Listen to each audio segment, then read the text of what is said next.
وعلم آدم الأسماء كلها ثم عرضهم على الملائكة فقال أنبئوني بأسماء هؤلاء إن كنتم صادقين.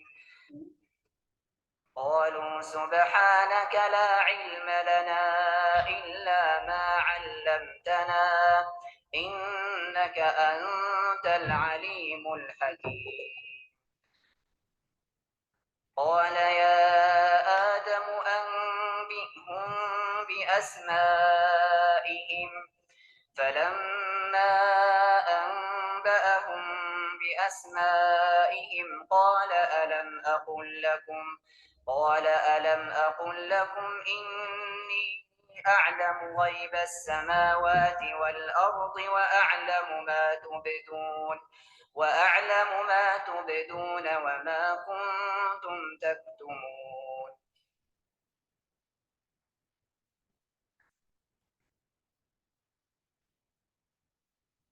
وإذ قلنا للملائكة اسجدوا لآدم فسجدوا إلا إبليس أبى واستكبر وكان من الكافرين. وقلنا يا آدم اسكن أنت وزوجك الجنة وكلا منها رغدا حيث شئتما ولا تقربا هذه الشجرة فتكونا من الظالمين.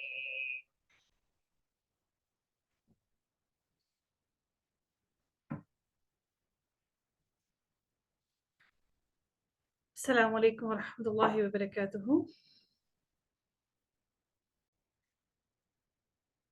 السلام علیکم ورحمۃ اللہ وبرکاتہ. نحمده ونصلي على رسوله الكريم اما بعد فاعوذ باللہ من الشیطان الرجیم بسم اللہ الرحمن الرحیم. رب اشرح لي صدري ويسر لي امري واحلل عقدة من لساني يفقهوا قولي رب زدني علما اللهم فقهنا في الدين آمین یا رب العالمین. ہم لوگ دیکھ رہے تھے کہ اللہ رب العزت نے ہمیں آیت نمبر 30 کے اندر ہمیں جو ارشاد فرمایا ہماری طرف، ہمیں جو بھیجا، ہماری طرف جو علم بھیجا، اس پہ ہم نے کیا دیکھا کہ اللہ رب العزت جب فرشتوں کو یہ بات بتا رہی تھی، بتانے کا مقصد یہ نہیں تھا کہ اللہ تعالیٰ ان سے ڈسکشن کر رہے تھے، نہ ہی یہ مقصد تھا کہ اللہ رب العزت فرشتوں سے کوئی بات ان کو بتانا مقصود تھا، بلکہ اللہ تعالیٰ اپنے فیصلے سے ان کو آگاہ کر رہی تھی. ٹھیک ہے، تو ڈسکشن ہمیشہ کی جاتی ہے جو آپ کے ایکول اور آپ کے لیول کا ہو، ڈسکشن ان کے درمیان کی جاتی ہے، نہ ہی رائے لی جا رہی تھی، بلکہ اللہ رب العزت اپنا کام جو کرنا تھا اللہ تعالیٰ نے وہ ان کو آگاہ کر رہی تھی فرشتوں کو کہ I am gonna do this one. ٹھیک ہے، تو اللہ تعالیٰ نے ارشاد فرمایا کہ جب اللہ تعالیٰ نے فرشتوں سے یہ فرمایا کہ میں اپنی زمین کے اندر ایک ایسی خلقت کو بنانے لگا ہوں جو خلیفہ ہوگا، تو فرشتوں نے کیا اللہ تعالیٰ کو جواب دیا کہ اللہ تعالیٰ تو اب زمین میں ایسے ہی دوبارہ کوئی ایسی خلقت بنانے لگا ہے جو زمین میں فساد برپا کریں گے، لڑائی جھگڑے کریں گے، ایک دوسرے کا خون بہائیں گے.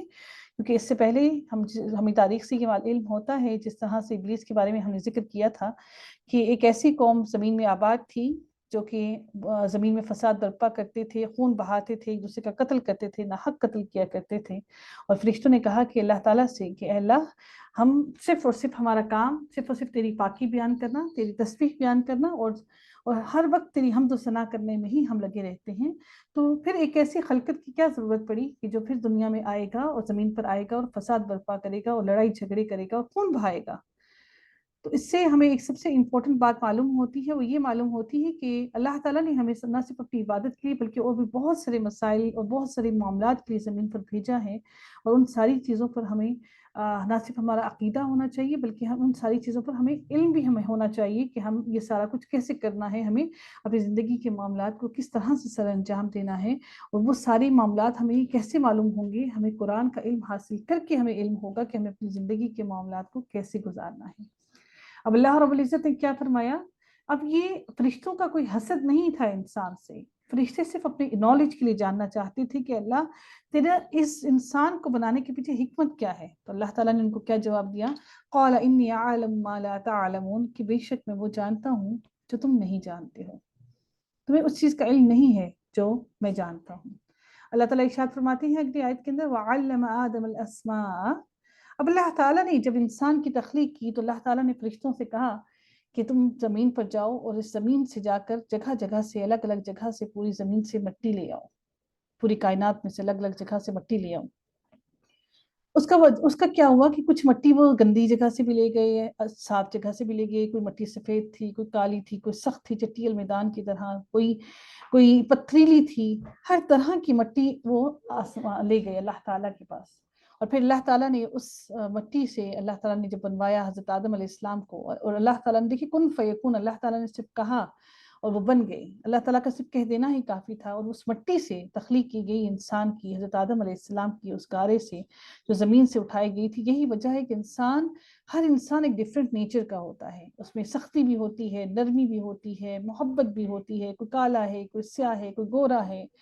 تو اللہ تعالیٰ نے چونکہ انسان کی تخلیق مختلف قسم کی مٹی سے کی ہے، تو اللہ تعالیٰ کی اس تخلیق کی وجہ سے انسان کے اندر بہت ساری چینجنگ ہے. انسان مختلف ہے، ہر انسان دوسرے انسان سے مختلف ہے.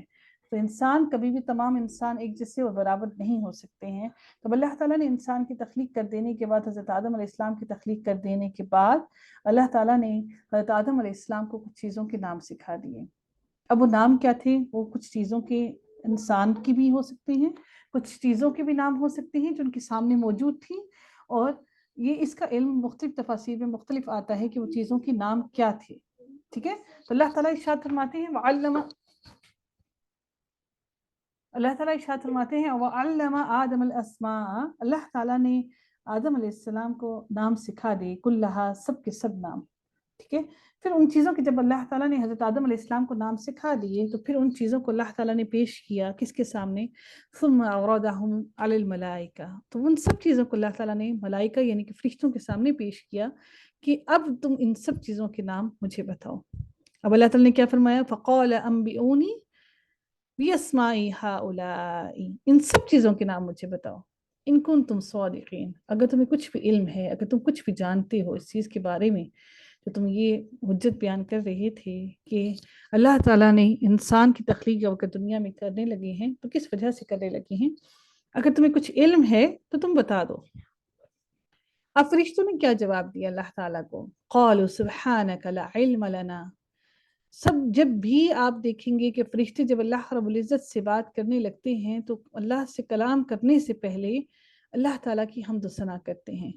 یہ اللہ تعالیٰ کی کبریائی اور اللہ تعالیٰ کی وحدانیت اور اللہ تعالیٰ کی جاہ و جلال کا ایک ثبوت ہے بہت بڑا کہ چونکہ فرشتے اللہ تعالیٰ کو دیکھ رہے ہیں، فرشتوں نے اللہ تعالیٰ کی سارے نظام کو دیکھا ہے، اللہ تعالیٰ کے سامنے موجود ہیں وہ فرشتے. اب وہ فرشتے جو ہے اللہ تعالیٰ کی حمد و ثنا، اللہ تعالیٰ کی کبریائی کو وہ جانتے ہیں، ہم نہیں جانتے، ہم نے نہیں دیکھا وہ سب چیزیں اپنی آنکھوں سے، ہماری آنکھوں سے وہ چیزیں مخفی ہیں. تو فرشتے کیا کہتے ہیں اللہ تعالیٰ کو؟ ہمیشہ جب بھی وہ بات کرتے ہیں اللہ تعالیٰ کی حمد و ثنا کرنے کے بعد وہ بات کرتے ہیں. ہمیں بھی اس چیز سے ایک بہت امپورٹنٹ میسج ملتا ہے کہ ہمیں بھی جب بھی کوئی بات اللہ تعالیٰ کے لیے کریں سب سے پہلے اللہ تعالیٰ کی حمد و ثنا کریں. چاہے کچھ بھی کریں، آپ دنیا کا کوئی بھی کام کریں، اپنا کلام کرنے سے پہلے، اپنی بات کرنے سے پہلے سب سے پہلے اللہ تعالیٰ کی حمد و ثنا کیجیے. دیکھیے فرشتوں نے جب اللہ تعالیٰ سے بات کی تو پہلی بات انہوں نے کیا کی؟ قالوا سبحانک، اے اللہ تو پاک ہے، تو پاک ہے. اللہ تعالیٰ کی حمد و ثنا کی. ہم لوگ کیا کرتے ہیں کہ ہم لوگ اللہ سے جب ہم لوگ کوئی بات کرنے لگتے ہیں تو ہم سب سے پہلے گلے شکوے کرتے ہیں، اس کے بعد کہیں دیکھتے ہیں سب سے پہلے گلے شکوے ہو گئے، اللہ تعالیٰ سے ساری گلے کر لیے اور پھر حمد و ثنا تو ہمیں یاد ہی نہیں رہتی.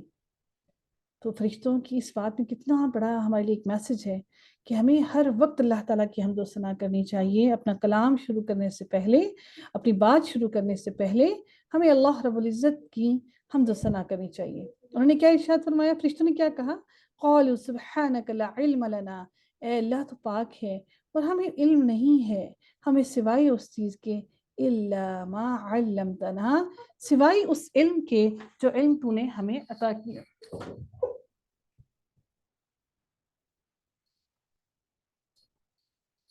انک انت العلیم الحکیم، بے شک اے اللہ، بے شک تو ہی ہے جو علم رکھنے والا ہے، اور تو ہی ہے جو سارا علم تیرے پاس ہے، اور تو ہی ہے جو حکمت رکھنے والا ہے۔ ہر چیز کے پیچھے بنانے کے پیچھے جو تیری حکمتیں ہیں، وہ ساری حکمتیں ہم سے مخفی ہیں، وہ ساری حکمتیں ہم سے چھپی ہوئی ہیں، ہم ان حکمتوں کا علم نہیں رکھتے ہیں۔ اب اللہ تعالیٰ نے آگے کیا جواب دیا، اللہ تعالیٰ نے کیا فرمایا؟ اب اللہ تعالیٰ نے فرمایا اللہ تعالیٰ نے فرمایا یا آدم، اب اللہ تعالیٰ نے آدم علیہ السلام کو مخاطب کر رہے ہیں، اللہ تعالیٰ فرما رہے ہیں اے آدم انبئہم باسمائہم۔ اب یا آدم سے مراد کیا ہوتا ہے؟ یا حرف ندا ہے، اس سے مراد وہ ہے کہ آپ کے سامنے جو انسان موجود ہوتا ہے، جو آپ کی باتوں کو سن سکتا ہے، اس کے لیے یہ لفظ استعمال کیا جاتا ہے یا جو آپ کو سن سکتا ہے، آپ کے پاس موجود ہے۔ یا آدم، اے آدم انبئہم باسمائہم، ان کو ان ساری چیزوں کے نام بتا دو جو اللہ تعالیٰ نے ان کو سکھائے تھے، کہ ان فرشتوں کو ان چیزوں کے نام بتاؤ۔ فلما انبأہم باسمائہم، تو جب انہوں نے، حضرت آدم علیہ السلام نے ان چیزوں کے نام بتا دیے، اب فرشتے خاموش، کہ اب حضرت آدم علیہ السلام کو نام معلوم تھے، اس کا مطلب ہے کہ فرشتے بھی غیب کا علم نہیں رکھتے ہیں۔ ٹھیک ہے، تو پھر ہم انسانوں کو غیب کا علم کیسے ہو سکتا ہے؟ جو ہم فال نامے نکالتے ہیں، ہم لوگ وہ حساب کتاب کرتے ہیں، تو یہ غیب کا علم ہے۔ استغفر اللہ، یہ بڑا گناہ ہے۔ تو سب کا سب غیب کا علم صرف اللہ تعالیٰ کو ہے۔ اب کیا ہوا؟ قال الم اقل لکم انی عالم غیب السماوات، اللہ تعالیٰ فرماتے ہیں کیا میں نے تمہیں کہا نہیں تھا کہ میں وہ سب کچھ جانتا ہوں جو غیب ہے آسمانوں میں، جو چھپا ہوا ہے آسمانوں میں بھی، اور جو زمین میں بھی چھپا ہوا ہے۔ اللہ تعالیٰ ارشاد فرماتے ہیں وَأَعْلَمُ مَا تُبْدُونَ وَمَا كُنْتُمْ تَكْتُمُونَ، اور میں ہی ہوں جو جانتا ہوں جو پوشیدہ چیزیں تم لوگوں نے چھپا رکھی ہیں اپنے دلوں میں، جو چیزیں تمہارے دلوں میں وسوسے اٹھ رہے ہیں ان سے بھی میں واقف ہوں، اور میں ان سب چیزوں سے بھی واقف ہوں جو تم اپنے جذبات دکھاتے ہو، جو چھپاتے ہو ان سے بھی واقف ہوں، اور جو دکھاتے ہو ان سے بھی واقف ہوں۔ اب یہ پہلا امتحان ہو گیا فرشتوں کا۔ یہ پہلا امتحان کیا تھا کہ کہیں فرشتے، اب ایسا تو نہیں، فرشتے اللہ تعالیٰ کے کسی بھی حکم کی حکم عدولی نہیں کرتے، اللہ کے ہر حکم کو وہ مانتے ہیں۔ اب اللہ تعالیٰ نے اگلی آیت میں کیا ارشاد فرمایا؟ اب اللہ تعالیٰ نے یہاں سے ہمیں ایک چیز کا علم ہوتا ہے کہ علم کی حکمت کتنی، علم کی اہمیت کتنی زیادہ ہے۔ اللہ تعالیٰ نے جب دنیا کی تخلیق کی، تو دنیا کی تخلیق کرنے سے پہلے اللہ تعالیٰ نے سب سے پہلے قلم کی تخلیق کی، اور اللہ تعالیٰ نے قلم کو کہا کہ لکھ، اور قلم نے لکھنا شروع کر دیا، اور لکھتا گیا کتنے سالوں تک، کتنی صدیوں تک اس کا کوئی علم نہیں ہے۔ اللہ تعالیٰ نے جتنی بھی کائنات میں جو معاملات کرنے، جو چیزیں لکھنی، جو کچھ کرنا، وہ سب کچھ قلم کو حکم دیا، اور قلم لکھتا گیا۔ وہ قرآن کی آیت ہے نا والقلم، ٹھیک ہے، جس میں اللہ تعالیٰ قسم اٹھاتے ہیں قلم کی۔ اس سے اندازہ ہوتا ہے کہ لکھنا بھی کتنا ضروری ہے، کہ چیزوں کو لکھ لینا۔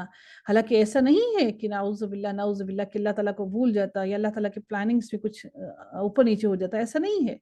کہ ہمیں اہمیت دلانے کے، ہمیں اہمیت بتانے کے لیے کہ لکھنا، لکھت پڑھت کرنا کتنا اہم اور ضروری ہے۔ اس کے بعد اللہ تعالیٰ نے، جب اللہ تعالیٰ نے دنیا کی کائنات کی تخلیق کی، پھر اللہ تعالیٰ نے حضرت آدم علیہ السلام کی جب انسان کی تخلیق کی، تو سب سے پہلا کام اللہ تعالیٰ نے آدم علیہ السلام کو بنانے کے بعد کیا کیا؟ علم عطا کیا۔ علم عطا کرنے کے بعد وہاں سے انسان کی ابتری آئی باقی تمام مخلوقات سے۔ کس وجہ سے؟ صرف اور صرف علم کی وجہ سے۔ اب وہ علم صرف حضرت آدم علیہ السلام کو اللہ تعالیٰ نے وہ والا علم عطا کیا تھا۔ اللہ تعالیٰ نے ارشاد فرمایا وَإِذْ قُلْنَا لِلْمَلَائِكَةِ اسْجُدُوا لِآدَمَ فَسَجَدُوا إِلَّا إِبْلِيسَ۔ اب اللہ تعالیٰ نے آدم علیہ السلام کو بنا دیا، اور بنا دینے کے بعد اللہ تعالیٰ نے فرشتوں کو حکم دیا کہ تم اس کو سجدہ کرو، آدم علیہ السلام کو۔ یہ سجدہ اس لیے نہیں تھا کہ اللہ تعالیٰ نے نعوذ باللہ اپنی وحدانیت کے ساتھ ان کو کہا کہ ان کو سجدہ کرو، یہ ایک امتحان تھا فرشتوں کے لیے بھی اور ابلیس کے لیے بھی۔ اللہ تعالیٰ دیکھنا چاہتے تھے یہ بات کہ کون اللہ تعالیٰ کی حکم کو مانتا ہے اور کون حکم عدولی کرتا ہے۔ تو فرشتے تو اللہ تعالیٰ کے کسی بھی حکم کی حکم عدولی نہیں کرتے، انہوں نے فوراً سب کے سب سجدے میں گر گئے۔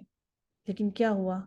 الا ابلیس، ابلیس تکبر میں آ گیا، ابا واستکبر، اس نے انکار کر دیا کہ میں سجدہ کیسے کر دوں اللہ، میں تو زیادہ طاقتور ہوں، مجھے تو نے آگ سے بنایا، اس انسان کو تو نے مٹی سے بنایا، میں تو اس انسان کو جلا کر راکھ کر دوں، میں پھر اس کو کیسے سجدہ کروں، میں تو اس سے کئی گنا برتر ہوں، میں تو عبادت میں بھی اس سے زیادہ ہوں، میں نے تو تیری عبادت بھی اتنی کی، میں نے تیری حمد و ثنا بھی اتنی کی۔ اور اللہ تعالیٰ نے ابلیس کو اتنا علم عطا کیا کہ اگر علم کو دنیا کے اندر بانٹا جائے 10 حصوں میں تو 9 حصے علم ابلیس کے پاس اور 1 حصہ علم انسان کے پاس ہے پوری دنیا کے اندر۔ ابلیس کے پاس اتنا علم ہے۔ سم ٹائمز جب ہمارے پاس علم زیادہ آ جاتا ہے نا تو ہم تکبر میں آ جاتے ہیں۔ سم ٹائمز نہیں، موسٹ آف دا ٹائم ایسا ہوتا ہے، ہم سمجھتے ہیں شاید ہم جاہل، ہم بہت پڑھے لکھے ہیں، ہم ایجوکیٹڈ ہیں۔ وہ جب انسان کے اندر تکبر آتا ہے نا تو انسان پھر بہت سی چیزوں سے، بھلائیوں سے محروم ہو جاتا ہے۔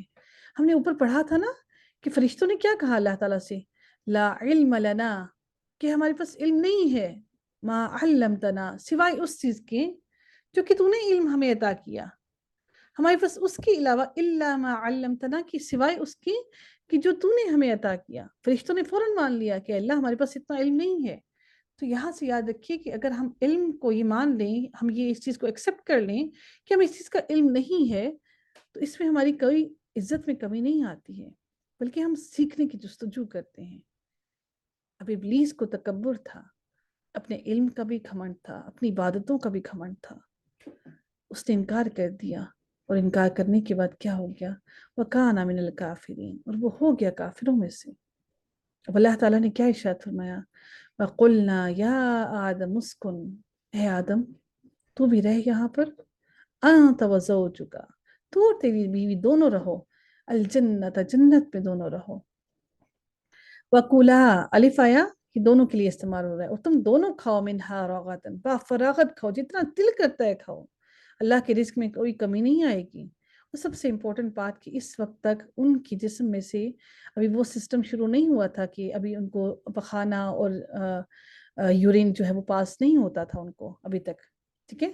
اللہ تعالیٰ نے ان سے کہا تم با فراغت کھاؤ، شئتما، جہاں سے تم دونوں چاہو، با فراغت کھاتے رہو، جہاں سے چاہے تمہارا دل کرے کھا لو۔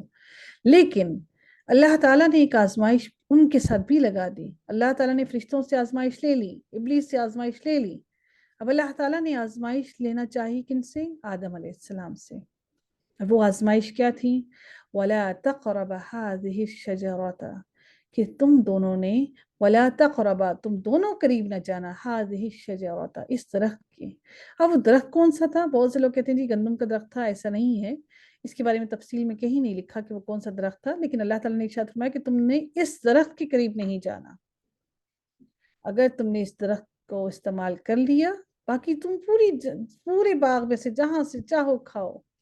اب جنت کے بارے میں بھی مختلف رائے آتی ہیں، کچھ کہتے ہیں کہ جو جنت ہم سارے داخل ہوں گے وہ جنت تھی، یا کوئی ایک باغ تھا، ایک کونا تھا اس جنت کا، اس بارے میں علم اللہ تعالیٰ بہتر جانتے ہیں کہ وہ کون سی جگہ تھی، اور ہم اس بارے میں، ہمیں بھی ضرورت نہیں کہ ہم اس کے بارے میں زیادہ تگ و دو کریں کہ وہ جنت کا کون سا حصہ تھا جہاں پہ حضرت آدم علیہ السلام اور حضرت آدم علیہ السلام کی بیوی کو رکھا گیا، ٹھیک ہے۔ تو اللہ تعالیٰ نے ارشاد فرمایا کہ تم دونوں نے اس درخت کے قریب نہیں جانا، اور اگر تم دونوں نے اس درخت کو کھا لیا، اس کا پھل کھا لیا، تو تم دونوں ہو جاؤ گے ظالموں میں سے۔ ظالموں سے مراد کیا ہے؟ جو انسان اللہ تعالیٰ کی نافرمانی کرتا ہے تو وہ در حقیقت خود پر ظلم کرتا ہے۔